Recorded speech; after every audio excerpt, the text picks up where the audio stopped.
much for joining us. For those of you who have joined now, Howard is the editor-in-chief of The Next, a women's basketball site, and the founder of the women's sports newsletter, The Nine.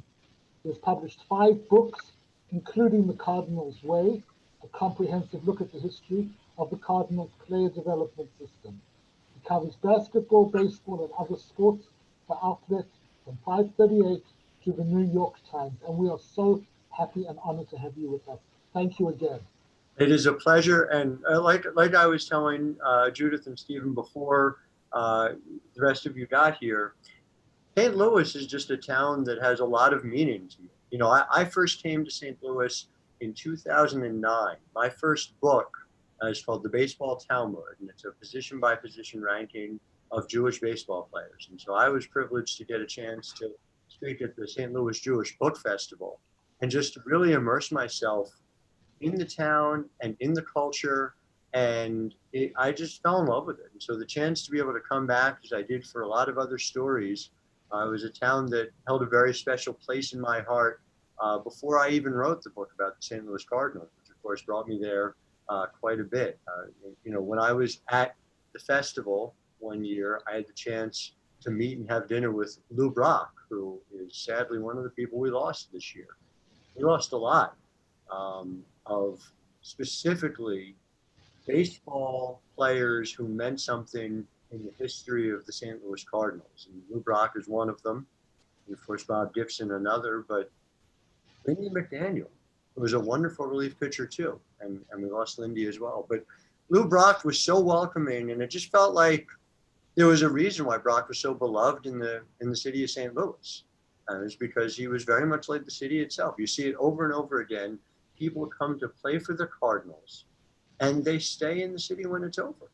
And so, you know, again, to be here with you, even if I'm not physically at Howell Hall or physically at Busch Stadium or physically at Pappy's Smokehouse, I'm still very grateful for the chance. And I will just say my last hurrah about St. Louis, one of my favorite single days of my professional life was I covered Michael Wacha out-dueling Clayton Kershaw in the 2013 LCS Dodgers Cardinals. It was an afternoon game. I filed my story. I went to Pappy's Smokehouse for dinner, and with barbecue sauce still on my fingertips, I then went to Powell Hall for an all-Mozart program in the evening. I mean, it's just, I don't think you can beat that. And for it to all be part of the same city is something very meaningful to me. So when I heard from you guys and we had the chance to visit like this, I'm really glad to be here. But let's start with a look at what the St. Louis Cardinals were, not in 2020, but in 1920, because it is going to inform our discussion about women's sports and women's sports coverage here in America 100 years later. If you look at the primary arguments that are used against the promotion and the equality of women's sports coverage, women's sports marketing, and women's sports as a concept of it being equal to men's sports. These are essentially the arguments that are primarily used in popular. There's a question of attendance. Well, if you go back to the St. Louis Cardinals 100 years ago, the St. Louis Cardinals did not draw. In fact, the St. Louis Browns were the primary drawing baseball team in the city. The St. Louis Cardinals had to share Sportsman's Park, didn't have a park of their own, share it with the St. Louis Browns, and in fact were renting from the St. Louis Browns in order to be there. Again, a very common occurrence that we see today with a number of WNBA, National Women's Soccer League, and other women's sports outposts. What else? Well, you had the fact that there were tries and there were failures. Again and again, the St. Louis Cardinals did not win their first World Series until 1926 to establish the type of fandom that we have come to understand St. Louis as having. And let's be clear about that, just parenthetically. Every town talks about having the best fans in baseball. The St. Louis Cardinals, they show up, the fans show up all the time. They show up, they are respectful of almost everyone, and those who they aren't have given them very good reason.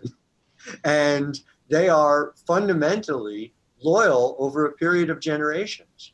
But that loyalty becomes a self-fulfilling prophecy because the Cardinals have been a priority in the city over this period of generations. They are covered in great depth, and people are therefore able to connect to the Cardinals because if you wish to immerse yourself fully, and what is fandom? Fan short for fanatic? It is immersing yourself completely in rooting for a particular team. Well, you can do that with the Cardinals. And I mean, listen, I love the Post-Dispatch and the work they do. And you know, whether it's Derek Gould or Ben Hockman, people I'm honored to consider friends. But that is not the same level of coverage when it comes to things ranging from women's soccer, of which St. Louis is a hotbed. St. Louis is a soccer hotbed in general, but St. Louis, of course, produced Becky Sauerbrunn, who is the best defender on the U.S. women's national team, the best defender of her generation. And we have yet to see there be a NWSL franchise, a National Women's Soccer League franchise in St. Louis, even though there is currently a planned Major League Soccer franchise for the men set to open in 2023 with a brand new stadium. It's going to be beautiful. I'm very excited about that. As a soccer fan, there needs to be an NWSL team here as well. This is also, 100 years later, talking about a group of fans who are seeing athletes develop later. Now, why are they developing later? And why are we using the inherent gap between how men play professional sports and how women play professional sports as some sort of definition? It doesn't make sense, and I'll give you just a few reasons as to why. We may think that we know how well men play sports and how women play sports by what we see at a fixed point in time now. But if you do something as simple as go back 50 years, you see two things. You see the fact that women, prior to 1972, did not even, by the letter of the law, have anything close to equality of opportunity when it comes to schools, when it comes to colleges, when it comes to the pipeline, the input. I'm going to keep coming back to the input because that's a fundamental part of the gap that exists and the things that need to change.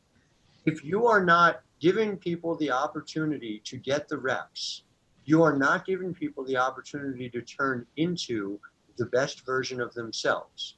If you asked anybody in the St. Louis Symphony Orchestra whether they could have gotten to where they were had they not had the chance to have lessons growing up, had they not had the chance to practice regularly and get the best training possible, every one of them would tell you the same thing.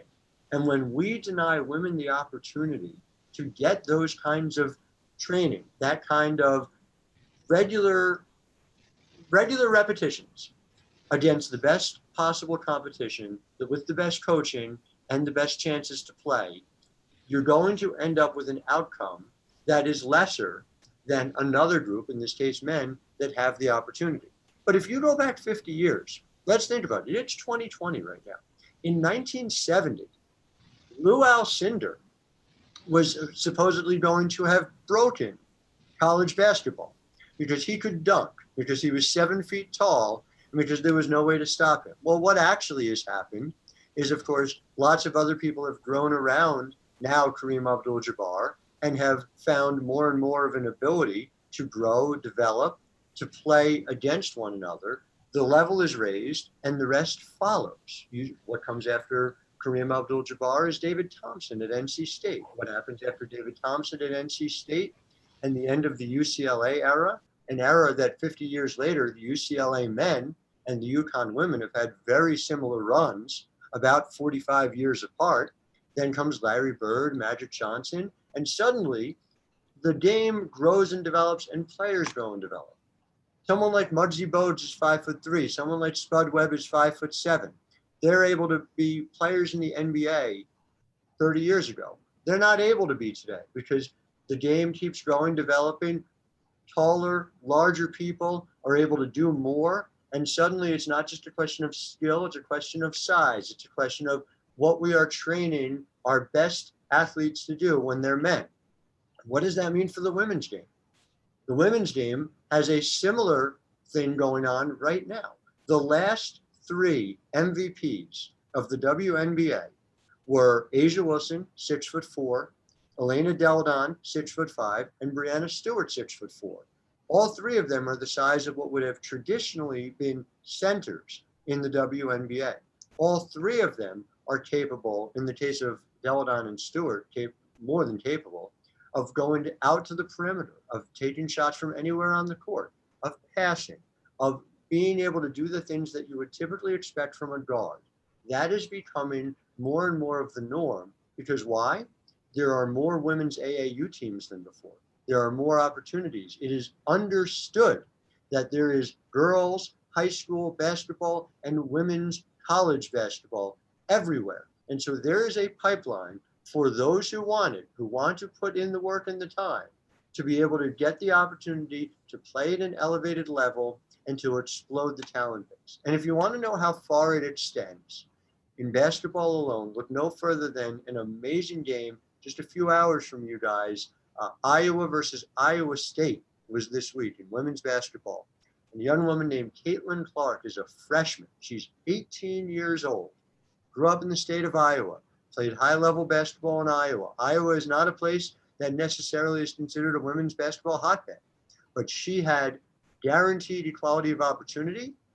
She developed into a 6'1" point guard who can shoot the ball from anywhere on the court, and she beat Iowa State on Wednesday night with a step-back three-pointer that she shot from beyond the NBA three-point range. And that wasn't some shock. That wasn't some irregular thing for Caitlin Clark.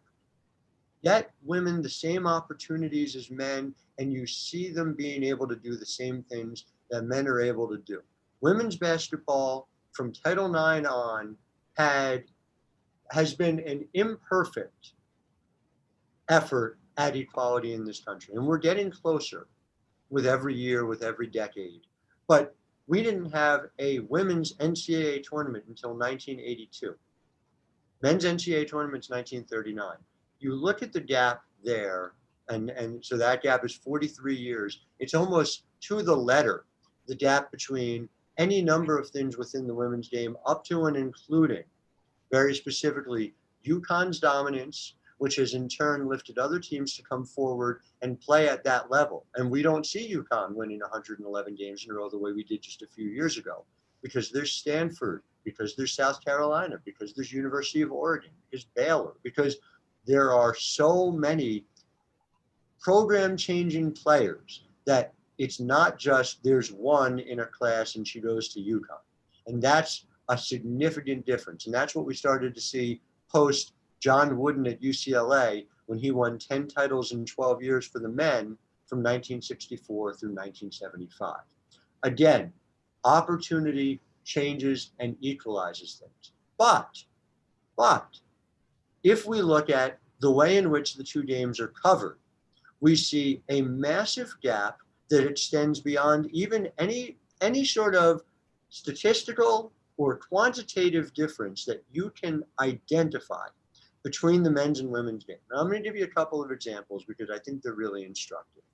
So women's college basketball is covered with a small fraction of the intensity, the comprehensive efforts, and the manpower, if you'll forgive the phrase, of men's college basketball.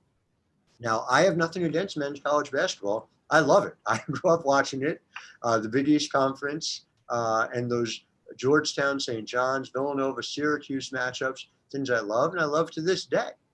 But I also am well aware that as I was growing up, and I would run to the Voorhees News Agency, a few minutes from my house in Cherry Hill, New Jersey, come October, and I would get the Street and Smith's college basketball preview.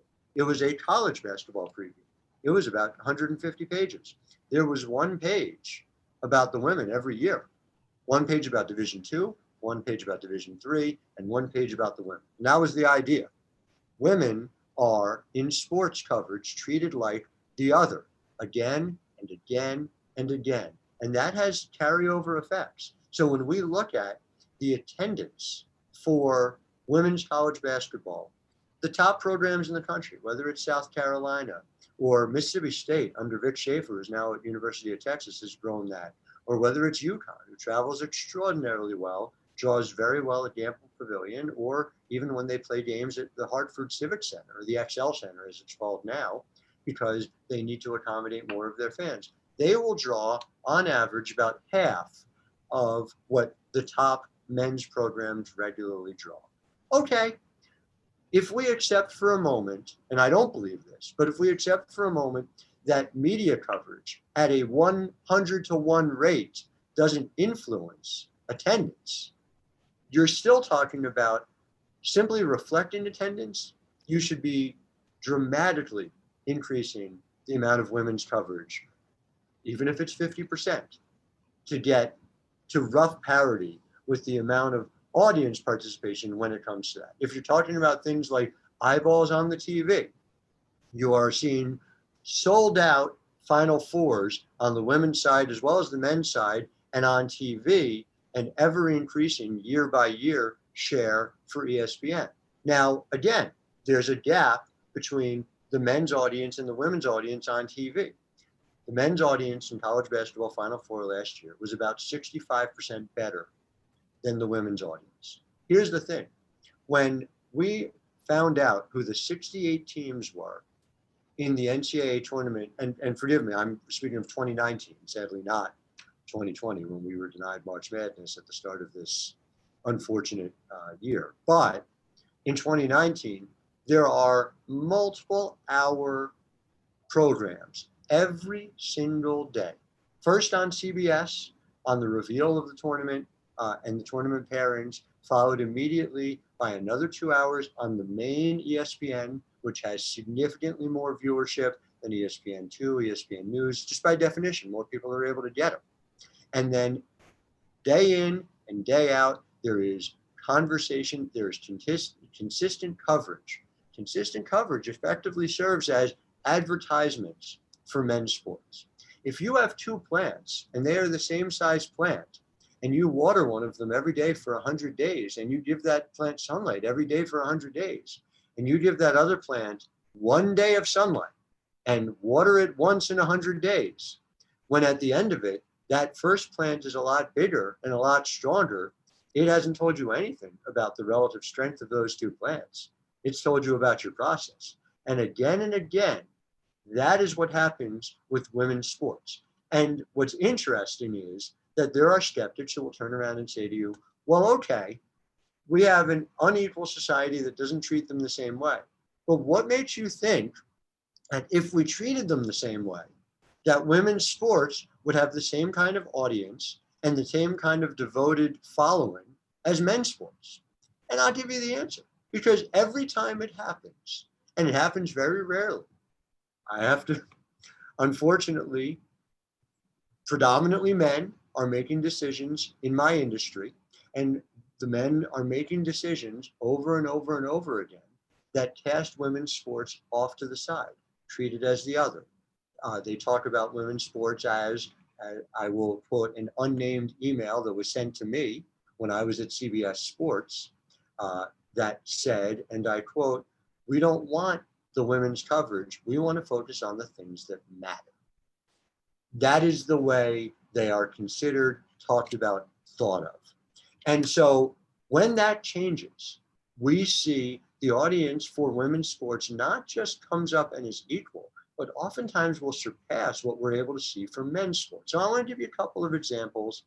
And before I do, I want you to picture, if you could, a Venn diagram, and the incorrect version of the Venn diagram that so many people talk about. They think about, there's this Venn diagram and there's this group of people who follow men's sports, and there's a subdivision within that Venn diagram that follows women's sports. And the idea is, well, that will forever be smaller because there are a group of men who won't follow it. There are a group of men who probably won't follow it, but everyone is ignoring the fact that there is a third group of people. And that is, there are women who would follow women's sports, who do follow women's sports, who would follow it all the time with proper coverage, and do not get the opportunity because the coverage isn't there, who aren't particularly interested in men's sports. How do we know this? Well, I'll give you an example from 2015. The most popular soccer match by viewership in the history of the United States is not a men's game. It is the 2015 final of the Women's World Cup between the United States and Japan. Not even a particularly close match, thanks to Carly Lloyd, who scored 3 goals in the first half, including one from midfield, that if you have not seen it, just do a Google search when we're done here, Carly Lloyd midfield goal World Cup, and prepare to be astounded. But that drew more than 26 million fans. Now, that didn't happen in a vacuum. Here's how it happened. The Women's World Cup has historically been on ESPN, just like the Men's World Cup. They sold the rights together. They never thought of Women's World Cup as a standalone. Fox Sports made a big play for the World Cup, which again was sold together in 2014. Well, Fox Sports had a lot of skepticism within the industry. We don't think you're going to be able to cover a World Cup. ESPN is the one who does that. How are you going to live up to it? Fox Sports had something to prove. And when was the first chance they were going to be able to do it? 2015. Year one of the New Deal. Happened to be the Women's World Cup. So what do? They don't just put it on Fox everywhere, and Fox main channel and Fox Sports 1, but in the weeks leading up to it, there is Women's World Cup programming everywhere. You couldn't go anywhere without seeing not just the United States, but every team in the field had its own special on Fox Sports 1. You saw cross promotion. Like, how often do you see men's sports figures on all these different shows? And that doesn't happen by accident. That happens in order to promote the men's game. You never see it with women. Well, that's not what happened in 2015. Abby Wambach was on The Simpsons. Alex Morgan was on American Idol. Suddenly, there was an awareness because people knew about it. It's not some secret how you market women's sports. You do it the same way you market men's sports. You do it equitably, you do it fully, you do it completely, and you don't do it apologetically.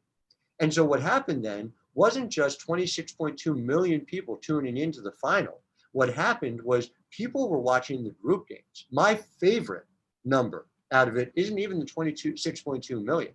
It's the fact that there was a Tuesday morning group stage game between China and Brazil that drew more than 1 million viewers on a Tuesday morning here in the United States, because that was the level of promotion that was done, and that was the level of buy-in, and that was the net result. And I know people at Fox who were shocked at the level of audience viewership that they got.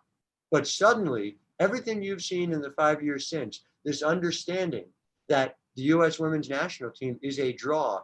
They are a draw because they were properly promoted. And you can go back just a few years earlier to 2011, and Red Bull Arena, which is a soccer stadium in New Jersey, where the Red Bulls play in Major League Soccer, and now, once this pandemic is over, Sky Blue FC and the National Women's Soccer League is going to play. They drew a sellout crowd for the U.S. women's national team in 2015, and they sold out again in 2019. In 2011, when this was not promoted properly, they drew 5,800 fans to Red Bull Arena. It's as simple as that. People didn't suddenly decide to root for Megan Rapinoe and had made a conscious choice not to. It was finding out who and where to find Megan Rapinoe that makes all the difference. And so you see this again and again. The UConn women's basketball team is covered for a similar reason, because in 1994-95, when they had their perfect run, when Rebecca Lobo was a senior, and they won their first of what has now been 11 national titles, the National Hockey League went on strike. And suddenly, you had a whole host of writers who didn't have the NHL to cover and didn't have the Hartford Whalers to cover. So what happens? You need a story. It turns out to be UConn. People find out about Gina Wariema and Rebecca Lobo and an amazing program. UConn has a following to this day as a direct result of it. Again and again and again, it takes the men and the power brokers in this business reluctantly allowing it to happen. But every time it does, we see the net result. I'll leave you with one last stat, and then I do want to turn it over to questions. So I don't want this to be a one-way street. But this year, does anybody in the audience know which of all the major sports had the best increase in ratings of any major league, any major professional league?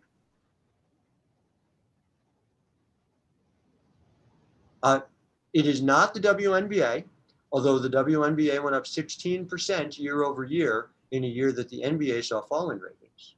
The answer is the National Women's Soccer League, which went up 493%. 493%. That's crazy. How is that possible, right? Well, I'll tell you how it's possible. Because the National Women's Soccer League reopened this summer because they needed and had the opportunity to be able to keep people safe. They had an NWSL bubble. They got a deal with CBS Sports, and CBS, as a trial balloon, put them on CBS terrestrial TV. We've never had a women's club soccer game on network television before, because there was always an excuse. There was always a reason. There was always some men's sport and men's game that had to happen instead. Well, the pandemic meant there were no other men's sports. So let's put it on TV and see what happened. Oh my God, 572,000 people are watching it instead of 84,000 people watching it when they bury it on Fox Sports 2 on a backwoods channel and they don't tell you where it's going to be. Suddenly, there's a massive explosion. Oh, but the naysayers say it must just be because there's nothing else on TV. Come the fall, we've got the NFL. Come the fall, we've got college football. Come the fall, we've got baseball. We've got the NBA playoffs.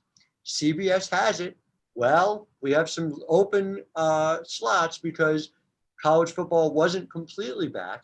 We're going to throw it on the air up against every other sport, every other men's sport. Boom!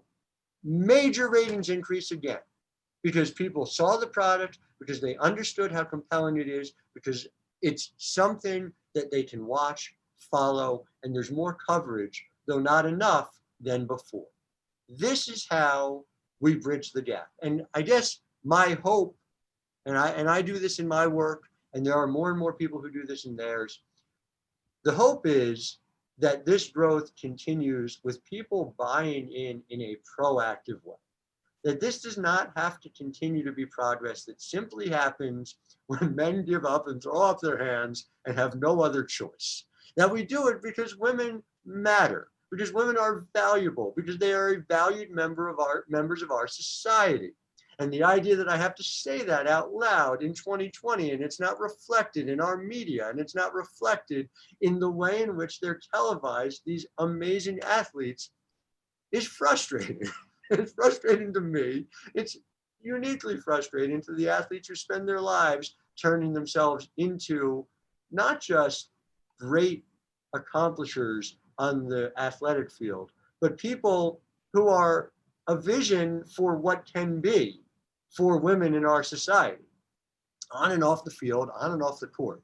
And so that's my hope and my belief, is that there will come a point where what is right and what needs to happen will be understood to not just be a question of morally correct, but a question of good economic dollars and cents, because there is a lot of progress to be made. And a lot of people who are able to see it are going to reap the benefits along the way. But the net result of it is going to be that, just like in so many other areas of our society, you go back, you think about baseball again, and the idea of integrating the major leagues.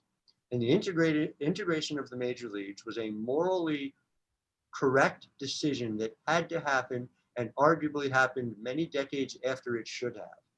But the Brooklyn Dodgers in 1947 drew more fans to Ebbets Field than they had in any season prior to that.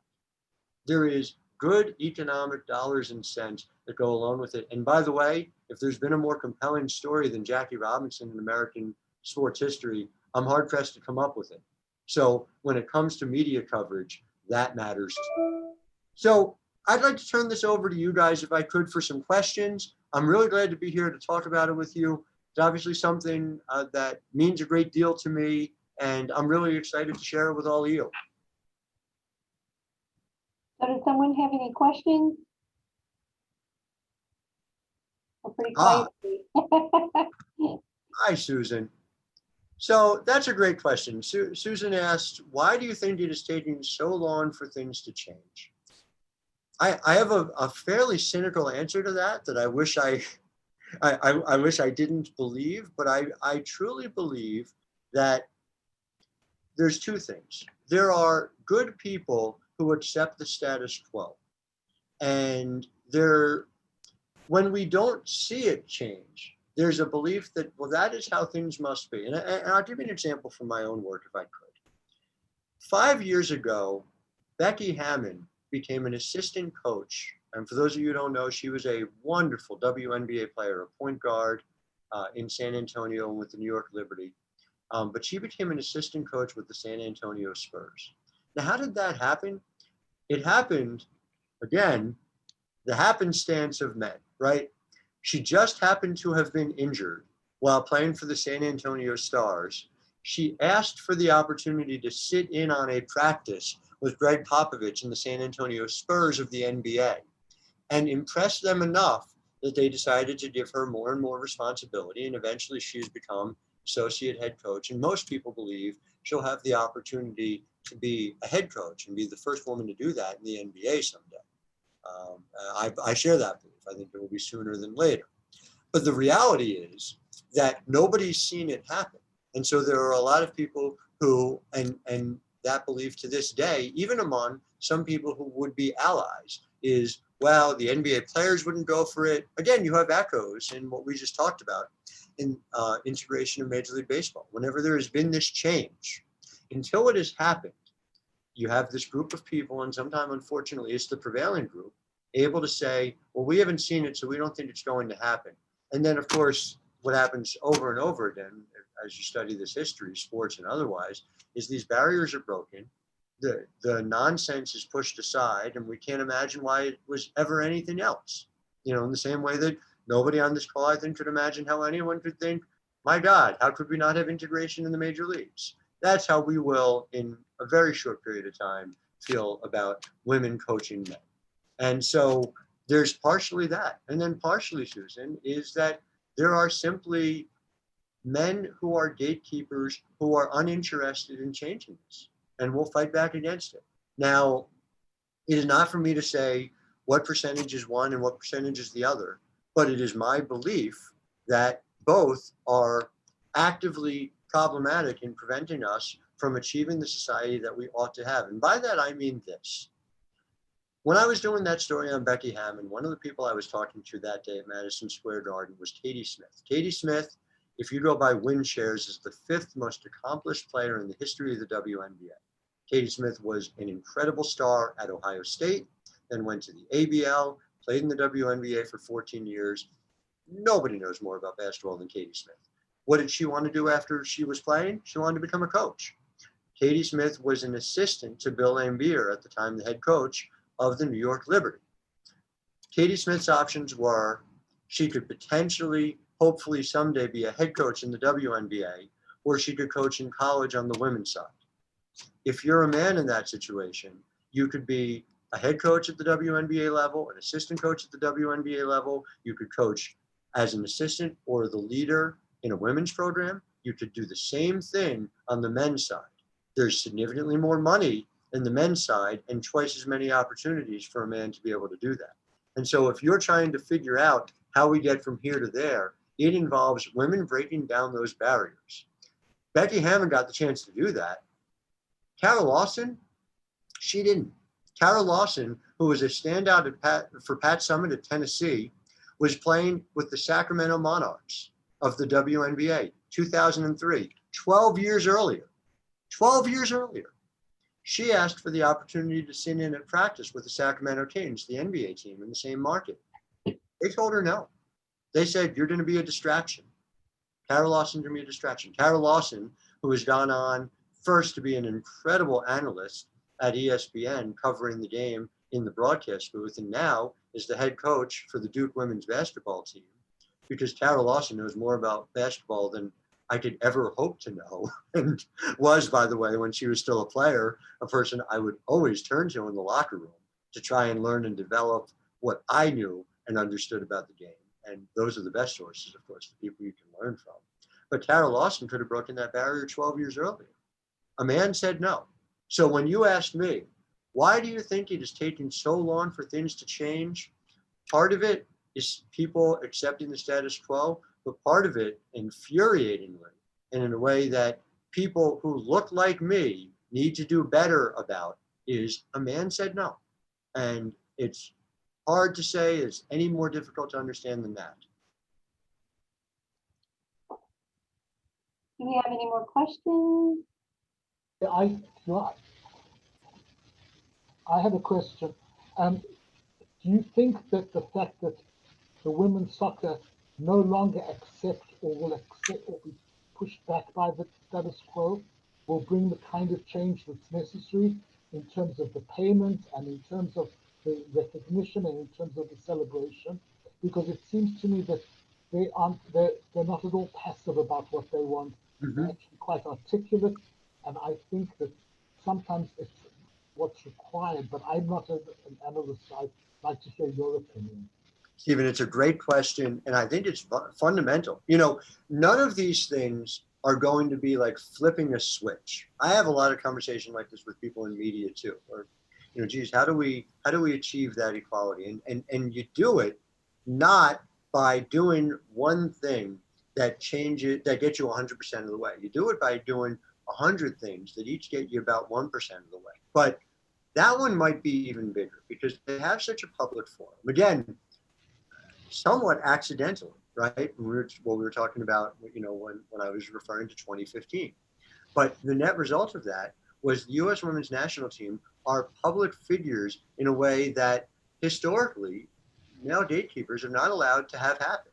And so once they had that power, and Megan Rapinoe, who's one of the sharpest people you're ever going to meet, understands what that opportunity means. Megan Rapinoe's going to run for office someday, by the way. Just remember you heard it here first, because I saw her give too many speeches that are effective political rhetoric to think otherwise. And so when you see that very public group of people not just accepting what they are given, but demanding what they want, it has a carryover effect in the way women are in the professional ranks around the sports world, and I would argue in the world as a whole. And one of the reasons why this is such an important thing to me to cover is that the stakes there, I think, extend beyond the sports world. I love baseball, as we were talking about up at the top, and covering the Cardinals is something I love, and I write about the sport, and I will continue to write about the sport. But the stakes are different. The stakes are different when Colton Wong hits a game-winning home run and speaks post-game. People already understand the value of a second baseman with power and a good glove. Although I will say the value is still to be determined with Colton Wong being a free agent this offseason, but he is very valuable. I certainly hope the Cardinals bring him back. When we see women doing it, so many of the times in sports, it's the first time a lot of people are seeing it. And not necessarily the first time that they're breaking barriers, although we do have some of that, whether, we had just recently with Sarah Fuller at University of Vanderbilt, who I will point out was, and this felt perfect to me, was a women's soccer champion. They had won the SEC, and she's finished with her women's soccer season where she was a champion. And she goes to help an 0-7 football team and tries and lends her expertise to them. And not only did she execute a perfect squib kick, despite the fact that she hadn't played on the football team all year, but she was able to, at halftime, talk about to her teammates about what makes a winning culture. This was a woman unafraid to speak up. This was not, as I wrote at the time, a woman who was just happy to be there. And I just have to believe the landscape of 2020, which has largely been set in sports by that national team, plays a part in how comfortable and how willing other women are to speak up. And it has to have played a part, and I know it did directly, in the way the WNBA players spoke about things off the court as well this summer, because there's a direct link between the coupling of Sue Bird and Megan Rapinoe. And I say that not just in terms of romantic terms. I mean, they share representation. I mean that during the CBA negotiations for the women's, for the WNBA, there was conversation with the women's national soccer team about understanding how to properly put your message forward in public. And so it does. It has a significant echo effect, and it is very, very important. And I'm glad you highlighted it. If Howard, if you go back to MLB, Mm-hmm. you've got a general manager now, and you've got a presumably on the field coach this year. Yes. Comment on those? I'm glad you brought him up. And again, Kim Ang is a great example. So she is now the general manager of the Miami Marlins. Kim Ang has been, so I've covered the sport for about 2 decades. Kim Ang has been on those lists for about that 20-year period. She was working in the New York Yankees front office when I was still in college. I'm 40 years old now, okay? So this is somebody who has experienced the likes of which you seldom see as a necessary prerequisite for getting to the point that they're able to be a general manager. You know, Theo Epstein, who's someone who I think very highly of, but Theo Epstein was 29 when he was given the keys to the Boston Red Sox. He was out of law school. Kim Ang paid her dues, and she paid her dues, and she paid her dues, and it only happened in 2020 that she got this opportunity, in part because you had people, either gatekeepers who said, geez, this is how it's been, so I assume that's how it will continue to be, or people who didn't want to see it happen, who prevented her from getting that opportunity. And we'll see how she does. You know, in Miami, it is going to be a struggle. That is a team that has a lot of good young talent, but has over time, and I know they've changed ownership groups now twice in the past, let's say since 1993 when they were an expansion team, but they have never displayed the desire to run a payroll commensurate with some of the bigger market teams. And they play in the National League East. So they're playing in the same place as the New York Mets, who are now freed of the Wilpons and have a different, but Stephen Cohen in charge of the team with his $14 billion in holdings. And the Philadelphia Phillies, although they are currently cutting salary, John Middleton is a billionaire as well. Washington Nationals are owned by Ted Lerner and have run a salary, a payroll in the upper 100 millions. So that is and the Atlanta Braves, by the way, are extraordinarily well run and have as much young talent as anybody in baseball. So that is going to be a difficult place to do it, but it is an opportunity and something really significant. And then, you talked about Alyssa Nakin with the San Francisco Giants, following in the footsteps of one of my heroes, Justine Siegel, who was a coach with the Oakland Athletics as well. And she runs a remarkable program called Baseball for All, which is doing the pipeline work that we talked about up top. Girls who like to hit balls are pushed into softball. There aren't baseball programs. And so as a result, this idea that is taking hold, well, women could never play Major League Baseball. We don't even have a development program until the last few years that allowed women as girls to learn the game properly. They're playing softball instead. Talk to me in 30 years about whether women are able to play baseball or not, because in 30 years, that's when we'll have a chance to have maybe even rough parity between the opportunities that boys get to play baseball and the opportunities that girls get to play baseball. But that is what needs to change. But it's significant in MLB. And it's significant, if there's one thing that I'm hopeful for, and baseball is my first love as a sport, it is that Major League Baseball understands that softball is not baseball, because these are two separate things. I have an older daughter who loves the game of baseball. Doesn't have anything against softball. It's just not for her. It's not her thing. It's two different games. And there are so many of us like that who love the game of baseball, and so many of us who are women who feel that way. Major League Baseball has routinely checked the demographics of their fan base. And it's anywhere between 45 to 52% women. And yet, when you look at the way Major League Baseball markets itself, typically there are women as the other. There's some pink stuff for Mother's Day. There's a handful of things that are pink in terms of merchandise, a small fraction of what men are able to buy. It's half your market, Major League Baseball. It's hard to imagine how eager men are to push women to the side But if there's any indication, it's leaving that amount of money on the table. So who else? Who else can I ask? Do we have any other questions today? Oh, well, Susan's got another. Susan, thank you, by the way. I love these questions you're asking me because they're systemic. And I don't think you can ever, this conversation is too often about an individual moment. Excuse me, just staying properly hydrated while I quarantine. And it's systemic is the real answer here, right? So here's her question. What problems have you personally encountered covering female athletes and trying to advance in your career? So, covering female athletes, never a problem.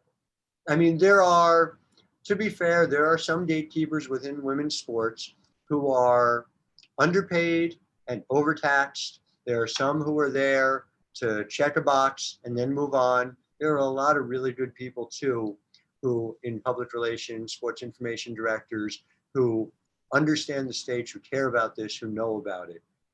And so ultimately those access questions are relatively minor. The flip side of it is that the biggest stars in the game, you can talk to. So I'll just give you a story from 2015. I was covering the World Series, which was in New York that year, New York and Kansas City, for USA Today. And the WNBA playoffs were happening at the same time. Tamika Catchings played 14 years in the WNBA. Tamika Catchings, if you go by win shares, is not just the most successful player in WNBA history, she's 20% better than anyone in WNBA history. She's playing her next to last season, an elimination game against New York Liberty at Madison Square Garden, which is, everybody, the world's most famous arena. They will be the first to tell you that. World's most famous arena, best player in the history of the WNBA. I go to do a feature story about her trying to stave off elimination. I go to the PR person from the Indiana Fever. Hey, is Tamika talking pregame? Sure, she's talking. She'll talk to you anytime you want. You know, okay, when is she doing it? Because LeBron James will say he's talking 75 minutes beforehand. And that's when you get him. And a group of 50 of us crowd around. She's right over there. Talk to her anytime you want. It's and a videographer from the WNBA.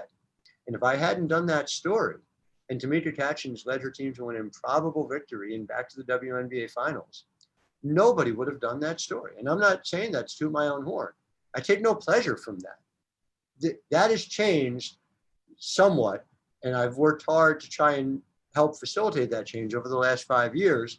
And there are more people here. And it's not a situation like I would run into where I would be the only one in a locker room. I would be the only one at a press conference because the league deserves cover. But that is never an issue. The other half of what you're describing, trying to advance your career, trying to convince editors to be able to cover women's sports, that's a constant battle. And being able to pitch a men's story, an equivalent figure in the men's game, is always easier than the equivalent figure in the women's game. That balance is changing. And a lot of the work I have done is try to be creating infrastructure so that the coverage happens every day and there are homes for it. And that's something important, but that is the struggle. So that's where it is. But the athletes themselves, you know, especially the many who know the stakes, they're as well-versed. Elena Deladon, maybe the best basketball player in the world. And she's as well-versed on the marketing side as she is on how to lead the league in free throw percentage every year, which she does. Let me add, I see another question from Landers. Have you seen the work of the Rose Bowl Institute in this area, and do you think that's a helpful effort? Look, I think everything that spotlights the inequality and that it needs to change is a helpful effort, because so much of the time the status quo prevails because people aren't even having that conversation. I'll give you a small example of a thing that needs to change that is as simple as a conversation that people aren't having. What do they call the women's Final Four in college basketball? They call it the women's Final Four. What do they call the men's Final Four in college basketball? March Madness. What's that? March Madness? Is that? Yes, but right, but they call it the Final Four, Yeah. right? Yeah. That's the given. That's the main thing. That's the thing, to use that old editor's email, the one that people care about, right? You are sending a very specific message. By the way, in violation of Title IX, let's just point out, when you make men's Final Four the given, the Final Four, and women's is the one that has to be appended, that's the add-on. That's the other. So when you say March Madness, and you're absolutely right, go to @March Madness on Twitter. It's an NCAA run account. See how much of it is about the women's tournament every year. Because the answer is nothing. The answer is they don't do a thing about it. And it is absolutely something that hits home, that resonates with these athletes who have spent their entire lives getting to the pinnacle, only to be told it's the afterthought, only to have it be something that people are thinking of once they've done everything they need to do to properly cover and promote the men's game. Then we'll get around to the women. And as long as it continues that way, and as long as we do things that way, that the audiences are even vaguely comparable, tells you that the potential audience for women's college basketball, as near as I can tell, is greater than the audience for men's college basketball. But I certainly won't believe there's less of an audience unless and until I see equality of coverage and equality of promotion for an extended period of time. Because every time that happens, women come out ahead. So I know that's not about the Rose Bowl Institute specifically. I certainly support what they're doing. But yes, it comes down to more voices raising this, right? I wrote about it this week. The mere fact that a general sports columnist can no longer get away with just writing about men's sports is a major change. And if he, and it's usually he, gets the opportunity to write a sports column and doesn't cover women enough, or says something that leaves women out, years ago, there wouldn't be a peep. And now there is loud and aggressive pushback. And so writers who cover general sports have two choices. They can either evolve and make sure the general sports landscape truly involves men's and women's sports, or they're going to get embarrassed and dragged on the internet every couple of months. You know, the choice is yours, fellas, right? And so that comes down to what we've seen in 2020. And what we've seen is a significant change by now in what they're doing, and hopefully increasingly in the years to come, the who that is doing it. I think that's a significant thing and fundamental. But there was a Seattle Times columnist who, right in the middle of the WNBA finals, wrote about how Russell Wilson of the Seahawks was as dominant a Seattle athlete as he can remember. And Breanna Stewart, who won finals MVP and is as dominant an athlete as I have seen in my 20 years covering sports in any sport at any time, I would say Breanna Stewart and Mariano Rivera are probably at the top. And again, I know this is a sore spot, but David Ortiz in the 2013 World Series, because that was just crazy.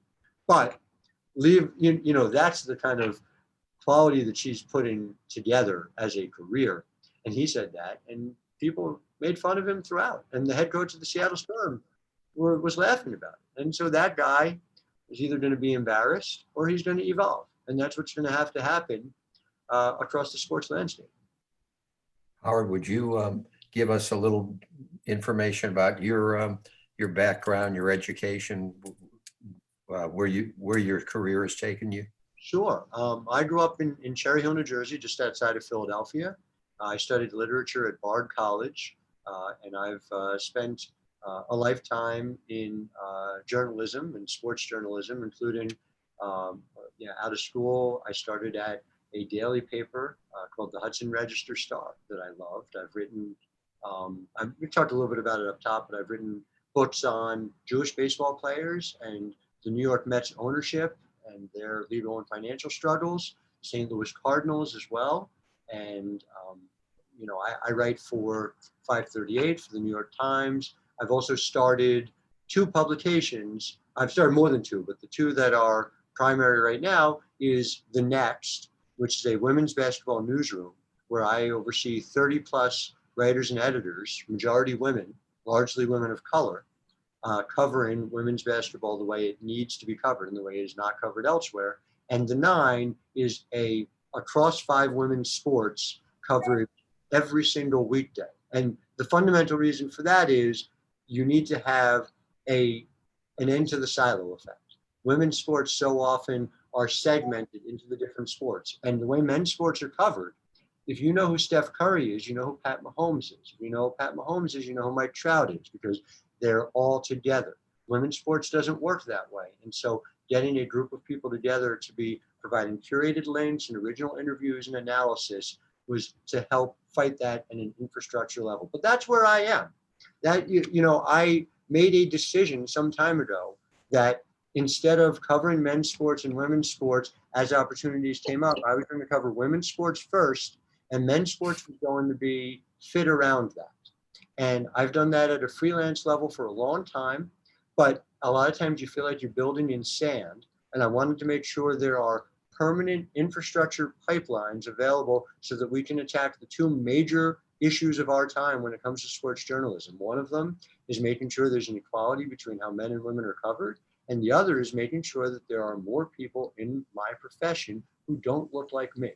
And so I wanted to do everything I could to try and make sure that equality of opportunity and equality of coverage, if it's achievable or not, I don't know, but I'm going to keep pushing until it happens. And what about, Howard, what about to what extent are gender or sexual preference issues in the women's world? I'm not sure what you mean. I'm sorry. Well, I'm saying, is that something that you stay away from, or is it,